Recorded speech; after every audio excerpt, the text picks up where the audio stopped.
I woke up that day and realized I could no longer feel my toes. Not from the cold, though the module was at -12, but because my body had started shutting down anything unnecessary to save energy. Prometheus 9, our damn colony on the edge of a dying system, had turned into a freezer.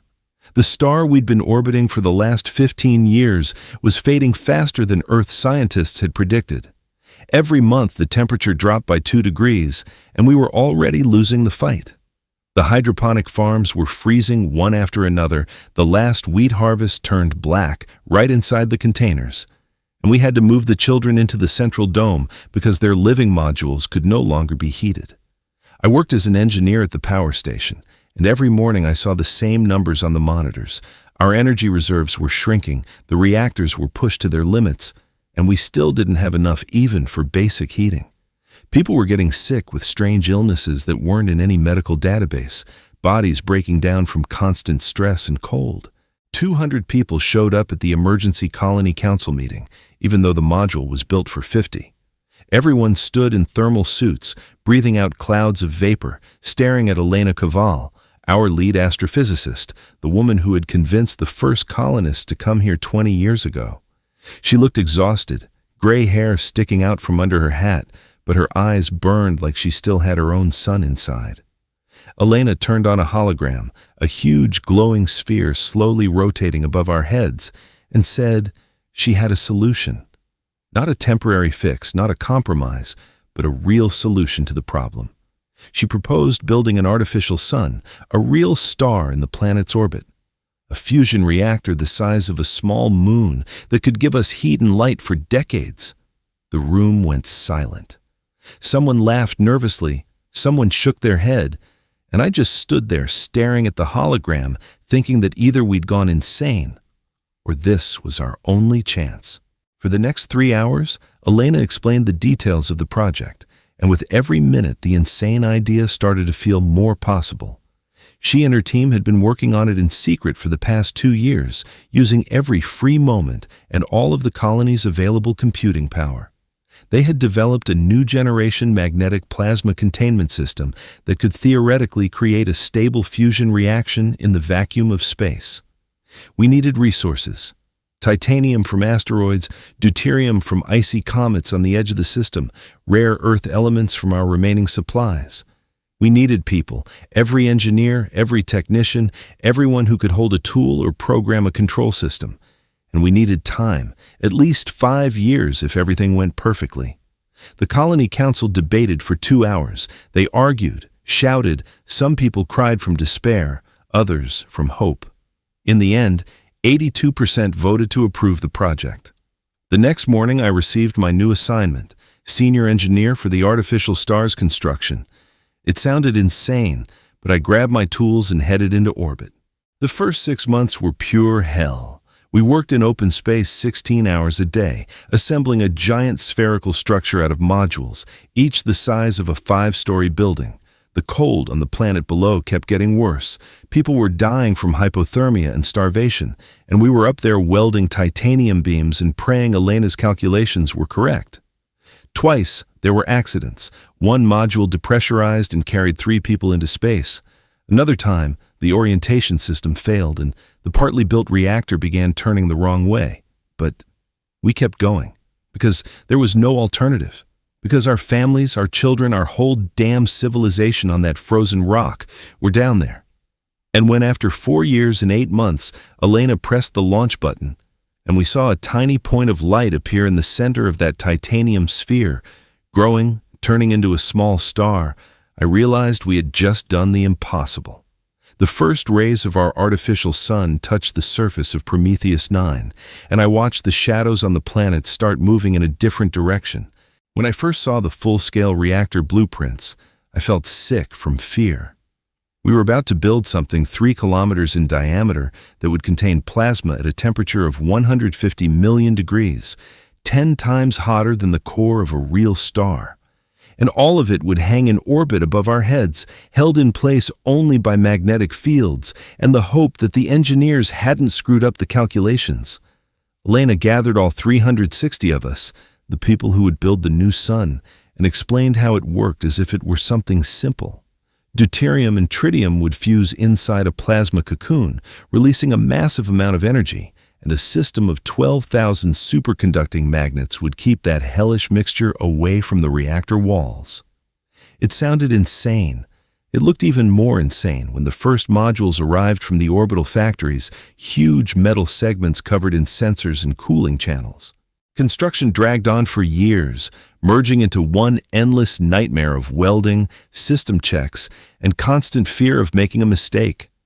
We worked in 2-week shifts in orbit, then had 3 days of rest on the surface where it was getting colder every time. Each time I went back down, I saw the colony dying, another sector shut down, another farm frozen, a few more graves in the cemetery near the northern dome. My team was responsible for installing the magnetic coils in the reactor's equatorial section, and it required precision work in open space. Each coil weighed 20 tons and had to be installed with a margin of error no greater than 2 millimeters, or the entire magnetic field would destabilize. We lost people, not just in accidents, but simply from exhaustion. One of my partners, Sergei, just didn't wake up after a shift. His heart gave out. He was 36. We buried him in space, and his body is still orbiting somewhere out there, a witness to our madness. In the 4th year of construction, the thing everyone feared finally happened: a partial cooling system failure in the reactor's southern hemisphere. The temperature in one sector began to rise, and if it reached the critical mark, the entire structure would have been torn apart, along with the 100 people working inside at that moment. I was on the emergency response team, and we rushed into the hot sector without even fully understanding what we were going to do. It felt like hell.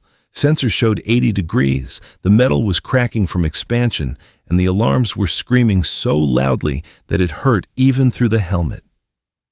We found a fist-sized rupture in the cooling line. A meteorite had pierced the shielding. We needed to seal it, but welding metal at that temperature was almost impossible. A woman on my team, Lena, suggested we use emergency sealant foam and freeze the sector with liquid nitrogen at the same time. It went against every protocol, but we had no choice. We flooded the sector with nitrogen. The temperature dropped to -100 in a second. The metal cracked even louder, but the foam set and sealed the breach. We saved the reactor, but lost 3 weeks repairing the thermal shock damage. Launch day was set for March 5th, exactly 4 years and 8 months after construction began. By then, fewer than 4,000 people remained on the planet out of the original 8. Everyone else either died or left on the last evacuation ships, not believing the project would succeed. I was on the command deck of the orbital station when Elena began the launch sequence. Her hands were shaking over the console, and it was the first time I'd ever seen her afraid. We pumped the first load of deuterium into the reaction chamber, activated the magnetic fields, and it started. The plasma temperature began to rise, 1 million degrees, 10 million, 50. The sensors were going crazy, showing numbers that had existed only in simulations before. And then, at 120 million degrees, a point of light appeared in the center of the reactor, small, no bigger than a pinhead on the display, but burning with real fusion fire. Elena increased the fuel flow, and the point began to grow. After 10 minutes, it was the size of a football field. After an hour, a small city. And 3 hours later, our artificial sun was blazing at full strength, and its light touched the surface of Prometheus 9. I watched the live feeds from the planet and saw people running out of the domes, taking off their masks, lifting their faces to this new, impossible sun. Many were crying. I was too. The first 10 years after the launch of the artificial sun felt like a fairy tale, one that's hard to believe even now when I think back on those days. The temperature on the planet stabilized at a comfortable 65 degrees Fahrenheit. The hydroponic farms revived and started producing yields that surpassed all our previous records. We expanded the central dome, then built 3 more cities: New Dawn on the equator, Helios in the northern hemisphere, and Leitgrad on the shore of the thawed ocean. Yes, the ocean thawed. Water that had been locked in ice for millions of years returned to liquid form, and we saw real waves hitting the shore for the first time. The colony's population grew from 4,000 to 25,000. Birth rates skyrocketed, and mortality dropped almost to zero. People started dreaming about the future again, building homes not out of necessity, but because they wanted something beautiful. I even built a real wooden house. We grew our first forest from seeds brought from Earth, and the wood smelled so good that I stood in the middle of the construction site, just breathing it in, barely believing it was real. Science and art flourished as if someone had opened a floodgate of human creativity.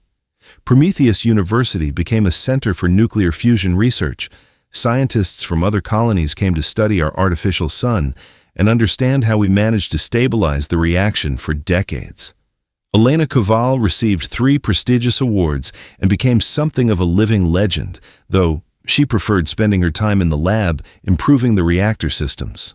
A theater opened in New Dawn, a real theater with holographic sets and live actors performing both Earth classics and new plays about our struggle to survive. I remember the premiere of a play called Builders of Light, a drama about constructing the artificial sun, and when they showed the moment of the launch on stage, the entire audience stood and applauded for 10 minutes. Artists painted our sun in thousands of variations, musicians composed symphonies dedicated to the light, and poets called us the new Prometheans, who stole fire not from the gods, but from the universe itself. A special phenomenon was the generation of children born under the light of the artificial sun. They didn't remember the cold, hunger, or despair. For them, those were just scary stories their parents told. They called themselves the children of Prometheus, wearing the name with pride as if it marked them as part of something great. My daughter Eva was one of them. She was born a year after the reactor launch, and her first word wasn't mama or papa, but son, which she said while pointing at the glowing sphere in the sky. These children grew up brave and curious. They didn't know what it meant to fear the dark because darkness no longer existed. Our sun shone 20 hours a day, leaving only 4 hours of night for sleep. They studied physics and engineering with such enthusiasm, it seemed like they wanted to surpass what their parents had achieved. Schools introduced specialized courses on creating and maintaining fusion systems, and kids dreamed of becoming star engineers.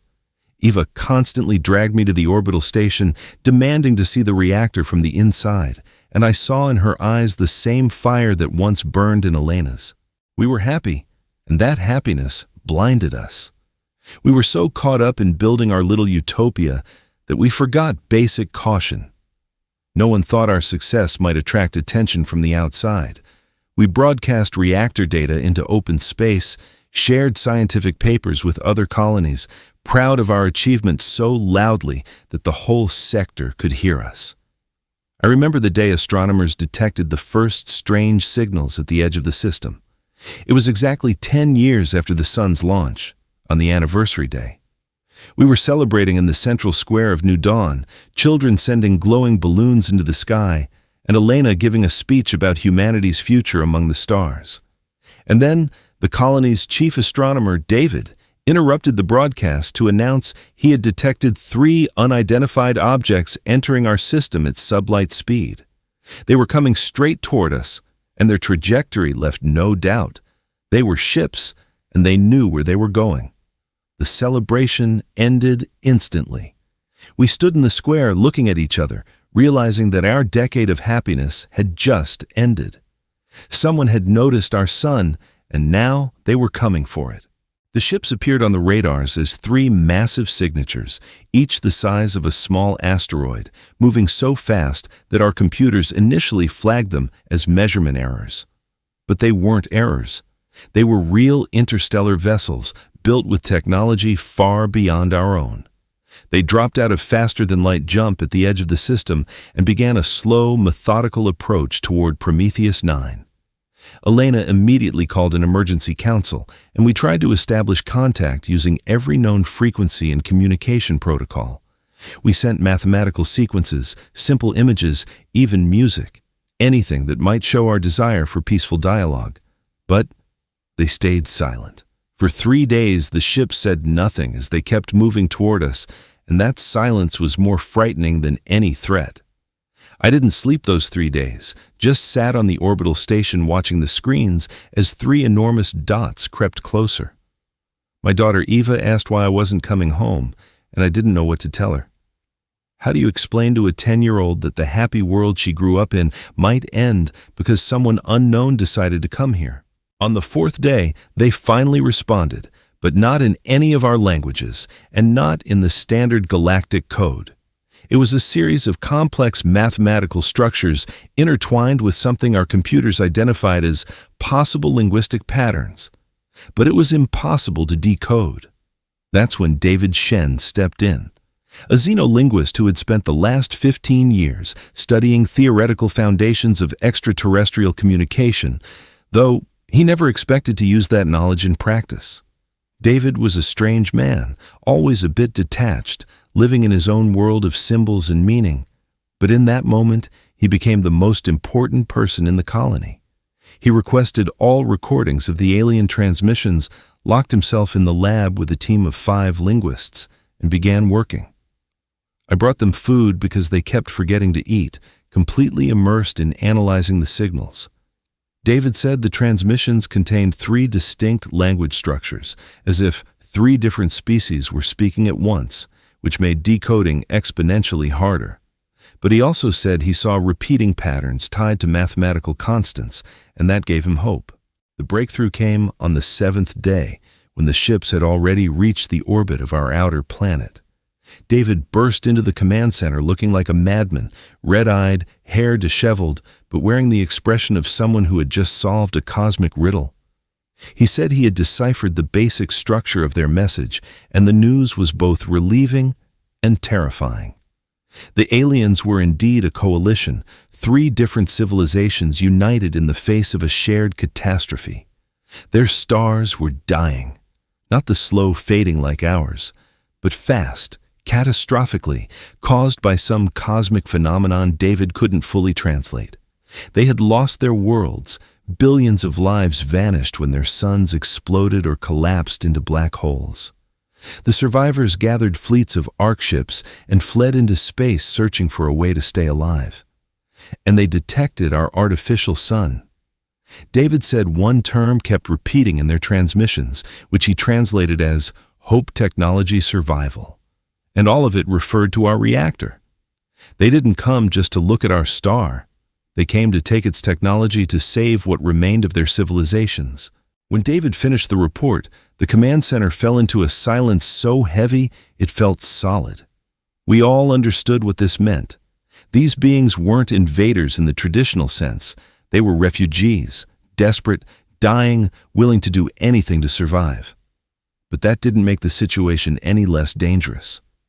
Elena asked David to compose a response, to explain that we were open to dialogue and willing to discuss possible cooperation.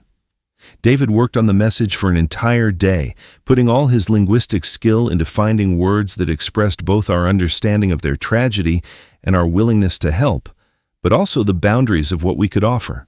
We sent the message, and this time, the reply came quickly. Within 2 hours. David decoded it, and his face turned white as chalk.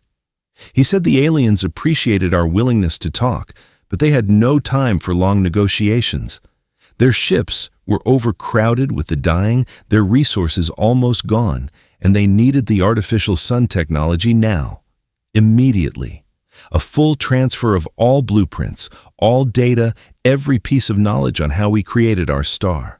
And at the end of the message was a phrase David translated with a trembling voice. 72 hours to decide. Then we will take what we need. It was an ultimatum. 6 hours after receiving the ultimatum, a small shuttle detached from their ships and requested permission to land at the main spaceport of New Dawn. After long arguments with the council, Lena gave the approval, and we all gathered on the landing pad, not knowing what to expect.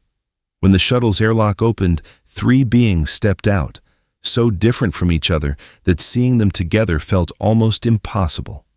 The first was a tall, nearly 3-meter-high humanoid with silver skin and pupilless eyes that glowed with a faint blue light.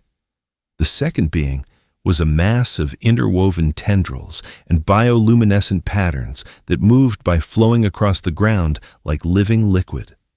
The third looked like an insect the size of a human, with a chitinous shell covered in strange symbols and 6 limbs, each ending not in hands, but in tools. They did not speak aloud. Instead, they used a translation device that hovered in the air between us, transmitting their thoughts with a synthetic, emotionless voice. The delegation introduced themselves as representatives of the Coalition of Fading Worlds, and the silver humanoid said they had come not as enemies, but as those begging for help in the face of absolute extinction. The meeting took place in the main hall of the Colony Council, and I was there as a representative of the Engineering Corps. The delegation launched a holographic presentation showing the catastrophe in their worlds. We saw stars suddenly swell and explode, wiping out entire systems. We saw planets turn to ash in minutes. We saw fleets of refugee ships fleeing the wave of death, many of them not making it. The tendril being, translated as a representative of the Deep Ones, used the device to say that their civilization once had 70 billion individuals and now fewer than 1 million remained, all aboard those 3 ships. The insect-like being, one of the constructors as they called themselves, showed calculations indicating their ships could function for at most 2 more years before their life support systems failed completely. They said they had traveled through 20 systems searching for colonizable planets, but found either hostile conditions, already inhabited worlds, or nothing but emptiness. And then they detected our signal, an artificial sun operating steadily and efficiently, a true engineering miracle. The silver humanoid, the delegation's leader named Zarin, said that this technology could save not only their people, but hundreds of other fading civilizations now slowly dying in the cold of space. Elena listened with a stone-cold expression, and when the presentation ended, a heavy silence filled the room. Then she stood up and said what many of us feared to hear, but what was true. She said she understood their desperation, that she felt compassion for their tragedy, but she could not give them the artificial sun technology. Not because we were greedy or cruel, but because this technology was not just a source of light and heat. It was a planet-scale fusion reactor capable of generating energy equal to the explosion of 1,000 hydrogen bombs every second. If the configuration of the magnetic fields was altered, if the plasma flow was redirected, if the reactor was used not for creation, but for destruction, it would become a weapon of mass annihilation, capable of sterilizing entire planets. Elena said, we could not guarantee that the technology would never fall into the hands of those who would use it for war. That even if the coalition had no hostile intentions, someone else could steal or buy this knowledge. That we could not let the genie out of the bottle knowing what consequences it could bring to the entire galaxy. Zarin argued that they were willing to accept any guarantees, any oversight. But Elena shook her head and said there were no guarantees in space. The next 2 hours were some of the most intense discussions I had ever witnessed. The coalition representatives pleaded, presented arguments, showed recordings of dying children of their species, appealed to our humanity. The Deep One transmitted that the last representatives of 30 different cultures were on their ships, each with its own philosophy, art, and history. And all of them would vanish forever if they received no help. The constructor offered full technological integration, an exchange of all their knowledge in return for our reactor blueprints. They possessed technologies that could advance our civilization by centuries.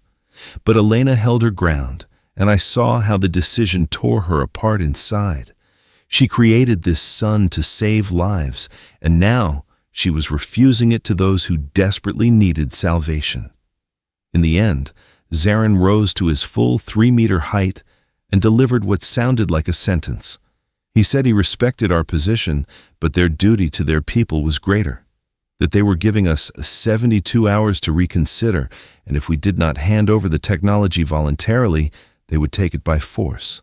That their ships carried weapons capable of overwhelming our defenses, and though they did not want to resort to violence, The survival of their civilizations outweighed moral restraint. Then, the delegation turned and left the hall, leaving us alone with the countdown to war.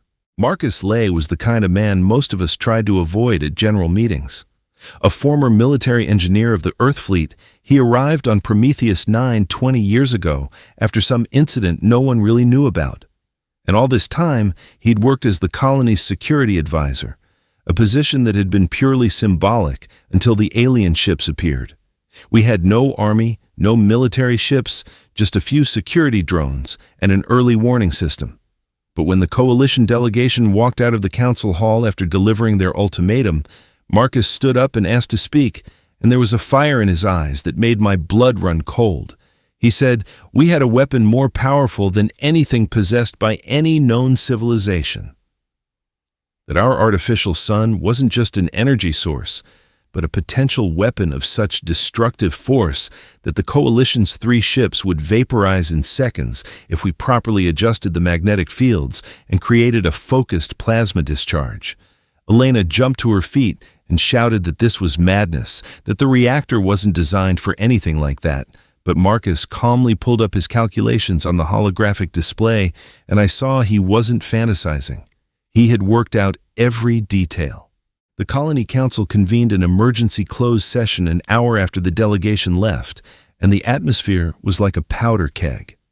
25 council members representing all major settlements of Prometheus 9 sat in the hall, arguing so fiercely that it nearly came to blows several times. One half insisted we had to find a peaceful solution, that using the sun as a weapon would betray everything we built it for. The other half shouted that we had no choice, that if the coalition seized our technology by force, we would lose everything: the sun, the colony, and possibly our lives. Marcus presented a detailed plan for the operation codenamed Lightblade. The idea was to reprogram the plasma containment systems to create a narrow channel in the reactor's magnetic field. Through that channel, we could release a stream of plasma at 150 million degrees, moving at several percent of the speed of light. Anything in the path of that beam would simply cease to exist, breaking down into elementary particles. Marcus showed a simulation. The 3 coalition ships caught in the blast evaporated in fractions of a second without even managing to activate their shields or dodge. Elena listened with absolute terror on her face, then stood and gave a speech I will never forget. She said we built this sun to give life, not take it.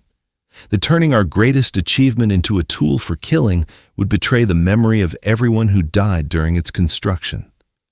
That those ships carried millions of sentient beings, the last survivors of their species, and destroying them wouldn't be defense. It would be genocide.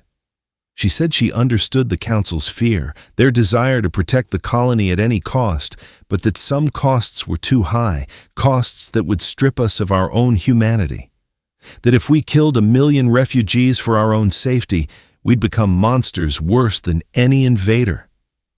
The hall fell silent, and for a moment I thought her words had reached them. But then the head of the council, an old man named Thomas Chen, who had survived the worst years of the cold and watched thousands die, said something that changed everything. He said Elena was right in an ideal world, but we didn't live in an ideal world. That his duty was to protect the 25,000 people of this colony, including 5,000 children, and he wouldn't let outsiders take their future away. The vote was agonizing. I watched the broadcast from the orbital station and saw hands rise one by one. 13 votes for using the reactor as a weapon, 12 against. A 1-vote margin, but enough. Elena sat with her eyes closed, tears running down her face. Marcus was given authority to begin preparations for Operation Lightblade, and I, as the chief reactor engineer, was ordered to lead the reprogramming team. I came down from orbit and went to Elena's home late in the evening, finding her sitting in the dark in the kitchen. She looked at me and asked whether I really planned to do it, to turn her creation into a weapon. I told her the truth, that I didn't know if it was right, but an order was an order, and if I refused, they'd find someone else who'd do it less carefully and with greater risk. Elena nodded and said that if it was inevitable, then at least make sure the reactor could be returned to normal afterward. That even if we became killers, our sun shouldn't die. The next morning, I gathered a team of 12 top engineers, and we began the most terrifying work of my life, reprogramming a system built for life so it could deal death. We had 68 hours before the ultimatum expired. While my team and I worked on reprogramming the reactor, David Shen hadn't slept for 3 days, fully absorbed in analyzing all the data we'd managed to gather from the coalition ships. He intercepted their internal transmissions, decoded fragments of their cultural codes, and studied the structure of their languages, trying to understand who we were actually dealing with. On the second day of the countdown, he burst into the engineering section on the orbital station, where I was calibrating the magnetic lenses for the future plasma beam, and demanded that I stop working immediately and listen to him. I tried to explain that I had orders and a deadline, but David grabbed my shoulders with such force that it scared me. He had always been a quiet, thoughtful person, and now his face showed something close to rage. He said he had decoded the coalition's archives, which they'd been transmitting between their ships, not realizing anyone could understand their language so deeply. And what he found overturned everything we thought we knew. These weren't military ships preparing for an attack. They were last hope ark vessels, packed with dying civilizations clinging to life by their last remaining strength. David showed me the translations of personal records from the ship's inhabitants, and I read them with growing horror. One was the story of a silver-skinned humanoid named Taris, who had lost his entire family, his wife and 3 children, when their planet was swallowed by an expanding star. He wrote about holding his youngest daughter in his arms during the final minutes before evacuation, about promising her he would find a new home where a sun would shine again. There were the songs of the deep ones, strange, haunting melodies they had sung in their oceans for millions of years, now recorded digitally because their oceans no longer existed. There were technical manuscripts from the constructors describing with mathematical precision the agony of their worlds, how the temperature fell by 10 degrees a day, how the atmosphere froze, how their cities became tombs of ice and darkness. David translated a segment of a coalition command meeting where they argued over how to approach us, with threats or with pleading. They chose threats not out of aggression, but because despair left them no other option. One commander, a constructor named Klix, wrote in his journal that he hated himself for threatening another civilization, but that his ship carried 800,000 larvae of his species, and without artificial sun technology, they would all die within 2 years. I stopped working and went with David down to the planet, straight to Elena's home. It was 3 a.m, 42 hours left before the ultimatum expired, and I was already halfway through reprogramming the reactor's control systems. Elena opened the door in a robe, her eyes swollen from sleeplessness, and when she saw our faces, she immediately understood something important had happened. We sat in her kitchen, and David spent 3 hours telling her everything he had learned about the coalition, that their cultures had no concept of conquest or aggressive expansion. The deep ones had lived in isolation in their oceans for thousands of years. The silver humanoids called the Radiant had built their civilization on principles of harmony and non-interference, and the constructors were a collective mind for whom causing harm to another sentient being was physically painful. That their ultimatum wasn't a desire for power or resources, but a cry for help from people backed into a corner. That if we activated Lightblade and destroyed their fleet, we wouldn't just kill millions of sentient beings, we would erase the last members of 3 ancient civilizations, each older than humanity itself. Elena listened, and I watched her face shift from exhaustion to horror, and then to something like resolve. She said we needed to call an emergency council meeting and present this information, that people had to know the truth about those we were preparing to kill. We called Thomas Chen, the head of the council, at 4 a.m, and he agreed to gather everyone in 2 hours. The meeting was short and explosive. David presented all his findings, showed the translations of personal records, cultural archives, proof that the coalition posed no aggressive threat. But Marcus Lay countered hard and cold. He said it didn't matter what they had been in the past or what their cultural values were.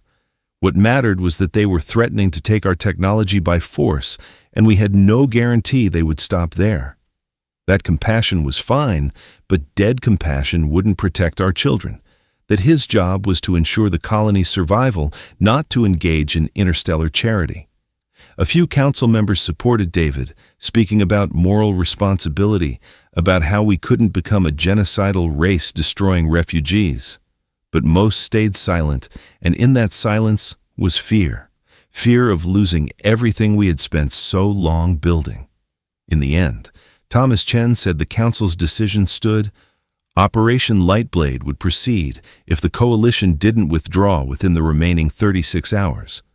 But he added that if someone found a third path, a way to protect the colony without killing the refugees, the council was willing to hear it. Elena looked at me and David, and I saw in her eyes the same thing I'd seen 10 years ago when she first proposed building the artificial sun. She said one word: "We try." Elena locked David and me in her lab and said she had an idea that would either save everyone or prove she'd completely lost her mind. She opened a secured archive on her terminal and showed us theoretical work she'd been developing in total secrecy for the past 3 years. These were equations that made my brain feel like it was exploding from their complexity. Mathematics of space-time curvature, macroscopic quantum entanglement, manipulation of the universe's metric using massive amounts of energy. Elena explained that when we activated the artificial sun, she started noticing strange anomalies in the gravitational fields around the reactor, tiny distortions that didn't fit standard physics. She spent years trying to understand their nature and concluded that a fusion reactor of this magnitude didn't just generate energy, it actually warped the fabric of space around it.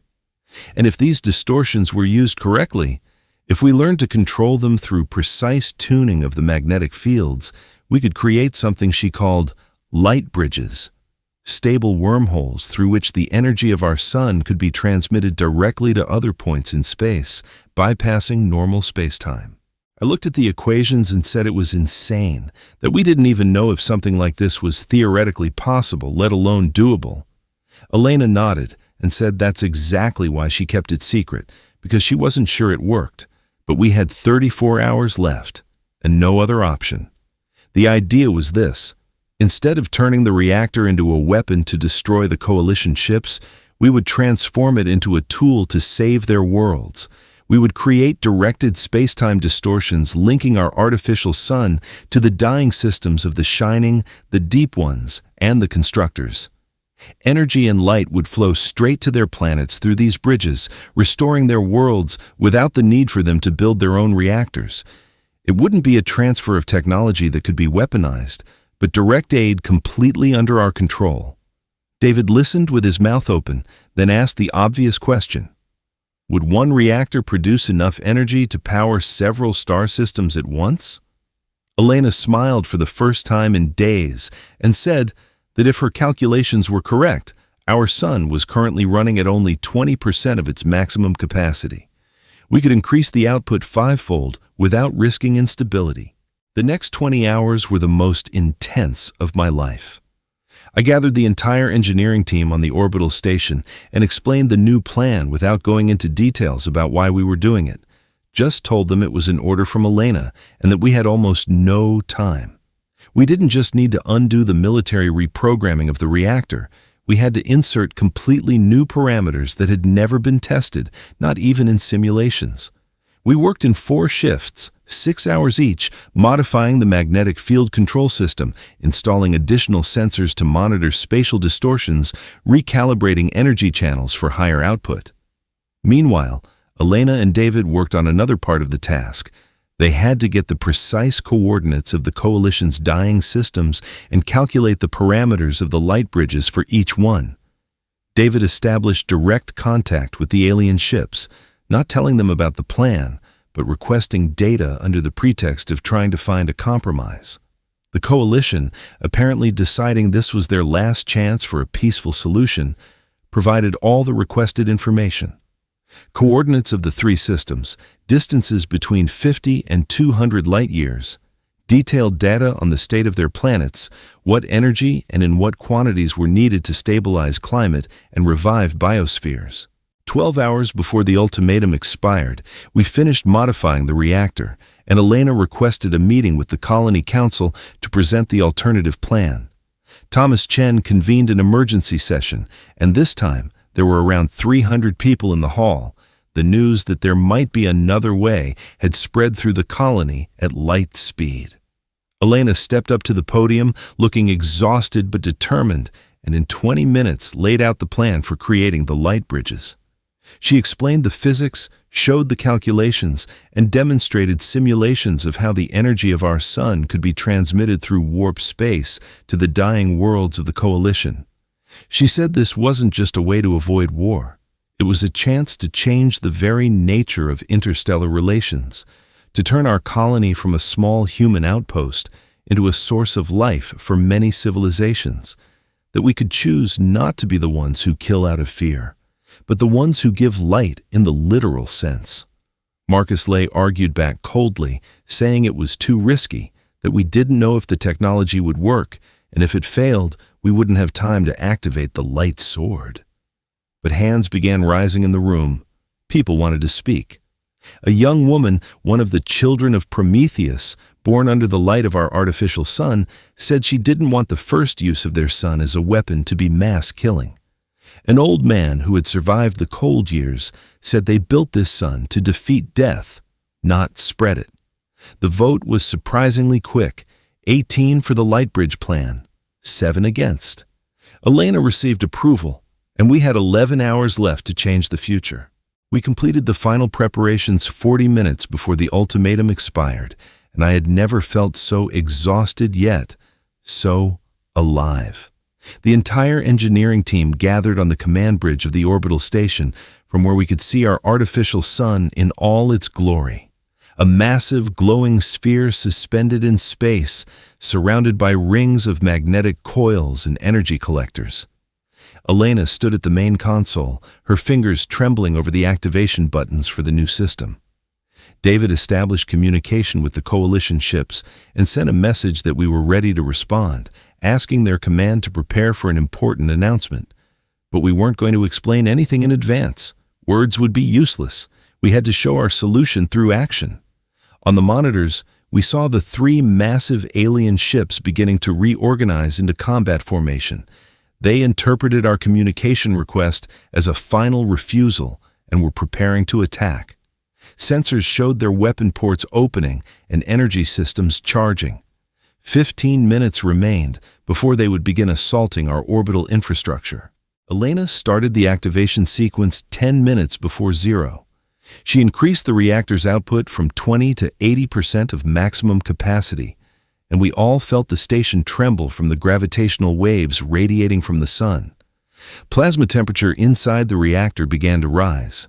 180 million degrees, 200 million, 250. The magnetic fields strained to their limits, containing this monstrous energy. And I prayed our calculations were correct and that the system would hold. Then, Elena activated the new modifications, special magnetic field configurations designed to create directed space-time distortions. Sensor data appeared on the screens, and what we saw defied any normal understanding of physics. Gravitational waves began pulsing from the reactor in 3 specific directions, each carrying enough energy to theoretically tear space-time. And it did. Directly in front of our artificial sun, 3 points of absolute darkness began forming. Not black holes, but something else. Holes in the very fabric of reality. These points expanded into oval portals the size of small buildings, and through them we saw the impossible, other star systems, light years away. The first light bridge stabilized 3 minutes after activation, and through its dark oval we saw the frozen planet of the Shining, a silver world covered in ice plains, above which hung a dying red star, barely emitting light. Elena directed the energy from our reactor into this portal, and we witnessed a miracle in real time. A bright column of light and heat pierced through the wormhole, striking the atmosphere of that distant planet, breaking through the frozen clouds and reaching the surface. Temperatures began to rise. Sensors showed ice melting, the atmosphere coming alive, and a dead world receiving a second chance. The second bridge opened to the Deep One system, their planet completely covered in water, now turned into a solid ice shell kilometers thick. Our energy penetrated there, warming the oceans from within and restoring life. The third bridge led to the Constructor's world, a desert planet with a thin atmosphere, where temperatures had dropped so low that even nitrogen froze and fell as snow. The light of our sun touched this world as well, beginning to awaken it from lethal cold. I stood before the screens, unable to believe what we were doing. We were literally carrying light through space-time to dying worlds, using our artificial sun as a source of life for entire civilizations. Panic erupted on the Coalition ships, in the best sense of the word. Their sensors detected energy flows rushing to their homeworlds, and within seconds they received confirmation from automated stations left on the planets. The temperature rising, ice melting, atmospheres stabilizing.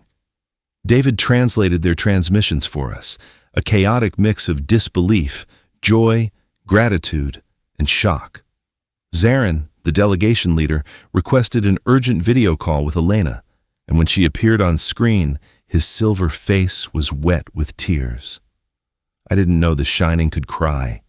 He couldn't speak for several minutes, just standing in front of the camera, hands covering his face, and behind him, hundreds of his kind embracing, crying, falling to their knees.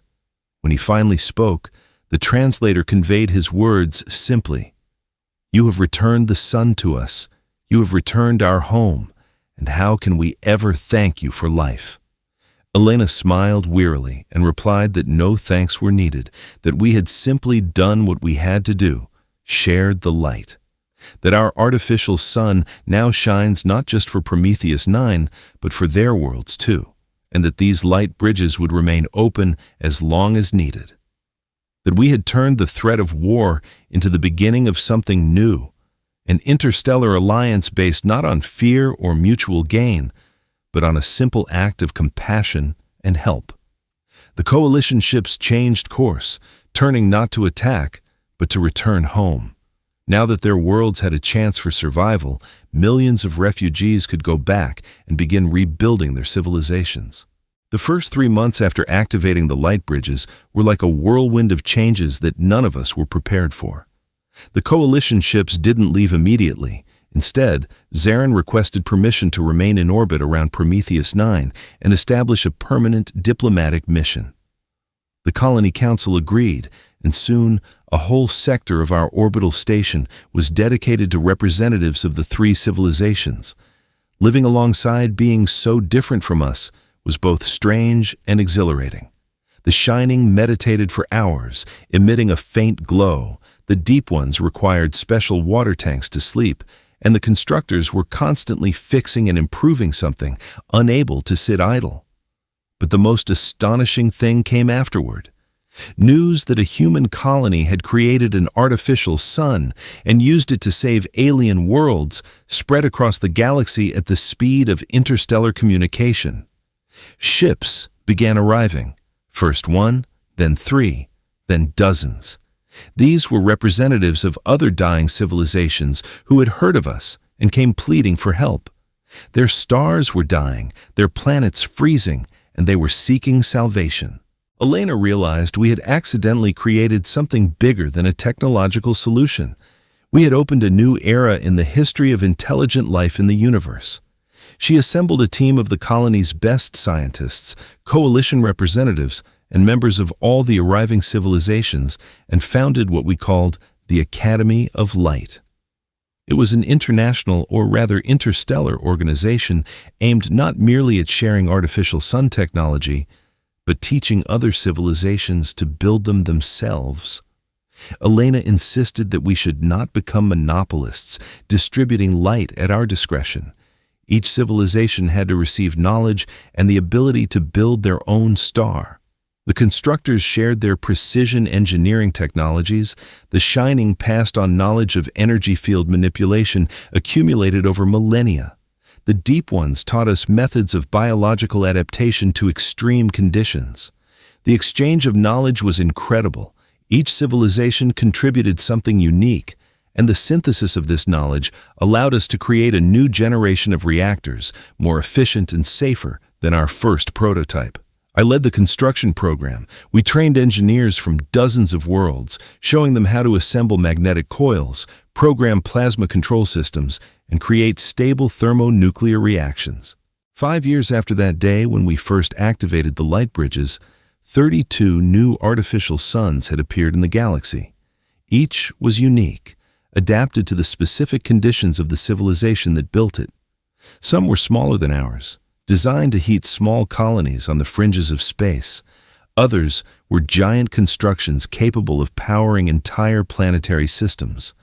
Prometheus 9 transformed from a backwater human colony into the center of an interstellar alliance we called the Commonwealth of Light. Students from across the galaxy came to study at the Academy. In Nova Dawn, quarters opened housing representatives of 20 different species. The city streets looked like a scene from a science fiction movie, with humans walking alongside 3-meter silver humanoids, beings of tentacles and bioluminescence, insect-like constructors, and dozens of other life forms. My daughter Eva, now 15, communicated freely with aliens, studied their languages and cultures, and dreamed of becoming a xenodiplomat. Her generation grew up in a world where aliens were not a threat from space, but neighbors and friends, giving hope for a future I couldn't have imagined in those terrifying cold years. Tonight, I stood on the balcony of my home with Elena, watching the sky of Prometheus 9. Our artificial sun slowly set behind the horizon, painting the sky in orange and pink shades, and stars began to appear in the coming twilight. But now, among the natural stars, we could see other points of light, brighter, more stable. These were other artificial suns created by the civilizations we had helped. 32 new sources of light in the dark of space, each representing saved worlds, revived civilizations, billions of lives given a second chance.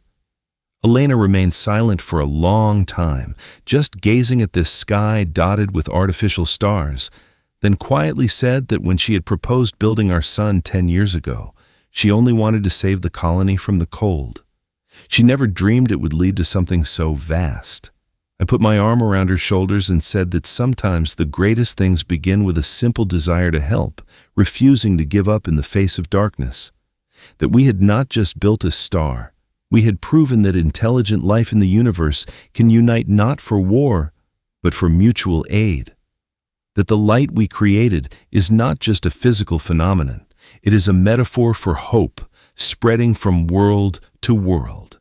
Another artificial star appeared in the sky, the 33rd, just launched somewhere hundreds of light years away. And I knew this was only the beginning, that in decades the galaxy would become brighter, warmer, filled with light. We had learned to create and share with each other.